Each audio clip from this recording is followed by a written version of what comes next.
नमस्कार, मैं हूं सौरभ दीक्षित और आप देख रहे हैं बिस्तर। चांदी की कीमतों में ताबड़तोड़ तेजी देखने को मिल रही है और चांदी ने 3 लाख रुपए का लेवल भी पार कर लिया है। बहुत सारे सवाल हैं चांदी को लेकर कि ये चांदी में जो तेजी है आगे भी जारी रहेगी या इसमें गिरावट आएगी, और चांदी में तेजी क्यों आई है, चांदी की इस तेजी का चीन से क्या कनेक्शन है। बहुत सारे सवाल हैं, आज इन पर बात करने हमारे साथ बहुत ही खास मेहमान बिस्तर मौजूद हैं। केडिया एजायरी के अजय केडिया सर हमारे साथ मौजूद हैं। सर, बहुत बहुत स्वागत है आपका बिस्तर पर। बहुत बहुत धन्यवाद सौरभ जी, मुझे बुलाने के लिए। Thank you sir. चीन चांदी में जो है बहुत तेजी देखने को मिली है, और चीन की कुछ बात इसमें चल रही है कि चीन से कुछ कनेक्शन है, क्या है सर ये पूरा मामला, एक बार आपसे समझना चाहेंगे। बिल्कुल, चांदी की जो तेजी आई है, मात्र आप ये मान के चलिए पिछले 40 दिन के अंदर चांदी 1.25 लाख की तेजी दिखाता हुआ दिखाई दिया। जी। दिसंबर में हमने 2 लाख के भाव पे थी, आज 3.25 लाख के बिल्कुल करीब ट्रेड करते हुए दिख रही है। इसमें चीन का भी हम हाथ बोल सकते हैं और यूएस का भी हाथ बोल सकते हैं, जी। क्योंकि दिसंबर में जो ये तेजी आई थी उसमें सबसे बड़ा कारण था कि चीन ने जिस ढंग से एक्सपोर्ट के ऊपर एक रैशनलाइजेशन लाने की बात की थी, जिसके जी। बाद हमने देखा चांदी में एक जबरदस्त तेजी बनी थी। और लग भी रहा है, क्योंकि चांदी अब एक क्रिटिकल मेटल की लिस्ट में है। और हम जानते हैं कि चांदी आज ईवीज में, सोलार में और सभी इलेक्ट्रॉनिक सेमीकंडक्टर में इसका उपयोग है। तो जी। जैसे चीन ने दिसंबर के अंदर ये रूल पारित किया कि जो एक्सपोर्ट है वो ऑब्जर्वेशन के अंडर ही होगा, उसके बाद ये तेजी बनी।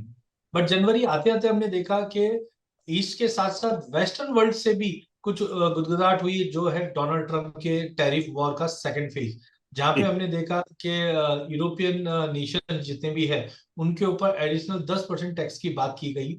जहां पे हमने ग्रीनलैंड को लेकर जो कंसर्न बने, इससे होगा क्या, न्यूयॉर्क और लंदन के बीच में जो स्वैप्स होते थे, मतलब जी। अगर सपोज यहाँ पे शॉर्टेज है तो यहाँ से माल निकल कर लंदन चले जाता था, अब वो वापस यूएस नहीं आ पाएगा बिकॉज ऑफ टैरिफ।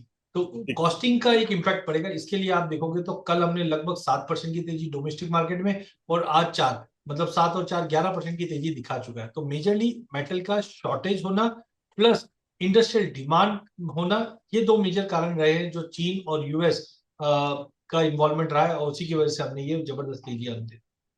एक वक्त था सर जब चांदी को कोई पूछता नहीं था, और आज जो है मतलब लोग सोच रहे हैं कि काश जो है पैसा लगा दिया होता। तो अब बात तो ये चल रही है चांदी में कि 5 लाख और 6 लाख तक भी इसके प्राइस जा सकते हैं, ऐसी भविष्यवाणियां हो रही, बहुत सारी खबरें भी चल रही हैं। क्या लग रहा है सर, ये सच साबित होंगी? ऐसा आपको लग रहा है इतना रेट जा सकता है चांदी का? देखिए, कमोडिटी को सबसे बड़ा जो रिस्क होता है वो होता है सब्स्टिट्यूट का रिस्क। जी। उदाहरण के तौर पे पेट्रोल महंगा हुआ तो डीजल पे आ गए, डीजल महंगा होता है तो सीएनजी है, एलएनजी है, पीएनजी, ये आ जाता है।